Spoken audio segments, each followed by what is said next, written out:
The baby bird was in his nest. He was in his nest with his sister. Their nest was high up in the tree. They were waiting for Mama Bird. Mom always brought them food. They were hungry. When would Mom come home? Would she bring them a worm? Would she bring them a fish? Would she bring them a piece of bread? What would Mom bring them? They looked at the squirrel.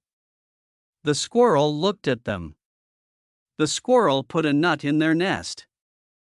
The birds looked at the nut. How could they eat a nut? They didn't have strong teeth. The squirrel has strong teeth. The baby birds had no teeth. They had beaks, but no teeth. They heard Mom. They knew her voice.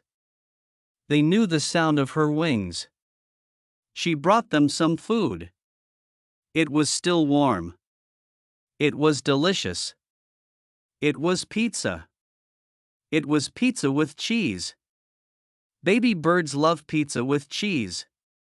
They were so happy. How delicious!